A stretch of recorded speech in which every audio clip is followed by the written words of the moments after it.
Ben here with Journal 16. Have you ever read a screenplay?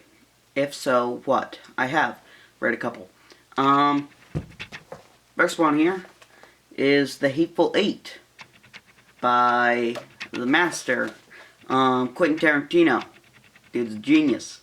His entire filmography is pretty much stacked with classics. His first film was Reservoir Dogs in '92, which, is a super awesome movie.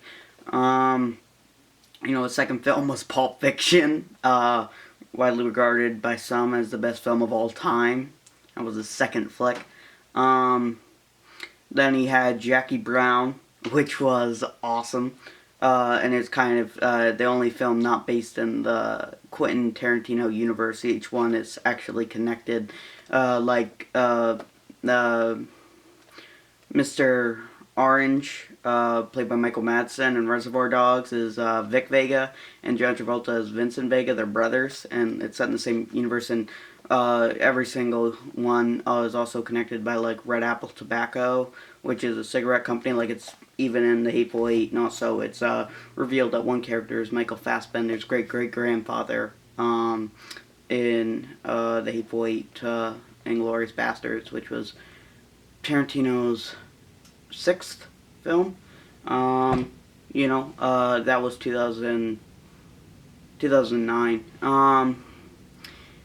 And he also is, after Jackie Brown, he followed up with Kill Bill, which, is incredibly awesome. Then there's, I think he did Death Proof, which is probably his worst film, and I think he'd probably agree with that. It's weaker than all of his other films. Just for a lot of reasons. Then he did Inglourious Basterds, and then he did Django Unchained, which is my favorite, and it's awesome. And then he did The Hateful Eight, which was incredibly awesome. I saw it on the 24th, and I got this as a Christmas present. Yeah, he's awesome. I've also read his screenplay for Dusk Till Dawn, which I'm not sure if he wrote the whole thing or wrote half of it. I can't remember right now, because the film's kind of weird, because he did the first half, and he also starred in it with George Clooney. Quentin Tarantino did. And then Robert Rodriguez was the director. And basically, the first half was basically all Tarantino, and then it seemed like halfway through, he just decided to give all control to Robert Rodriguez, who just decided to turn it into an awesome vampire film. Out of nowhere, vampires just appear, and it's incredibly cool.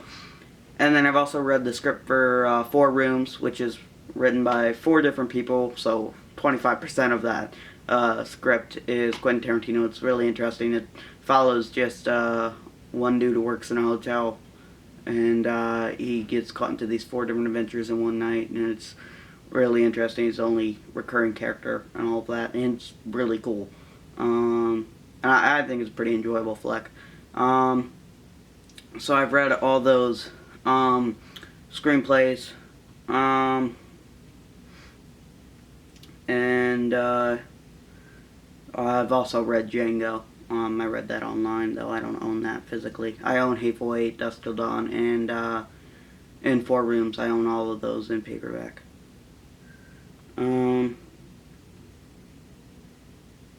If not, what did you learn from reading the screenplay for Testimony of Youth? Technically that's an if not. But, you know what? I did learn from reading the screenplay for Testimony of Youth that it is a terrible film. I don't even need to watch it. I still did, because I got it from the library. It's a pretty terrible film. Yeah. That's what I learned. Yeah, there's a lot of stuff in it that's just I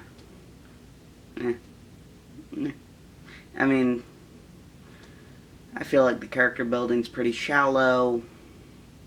There's a lot of things in it that, a misuse of all these actors like Taron Egerton, Kit Harington, Alicia Vikander, Dominic West. I feel like they could all be better used elsewhere, since they are all very talented actors. It's just kind of weird. I also found that it's like a made-for-TV, BBC film, and stuff. I don't know. It just seems like wannabe Oscar bait, which, like, eh, like the entire purpose is just like somebody who dealt with hard times, and then it's still relevant today because we're still fighting like some feminist movement. It's a female protagonist, and you know, yeah, you know,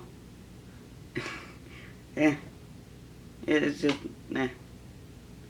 I mean, sure, it does everything just by the book, very average, but nothing stands out about it. So, I don't know. That's what I learned. This was Ben, Journal 16.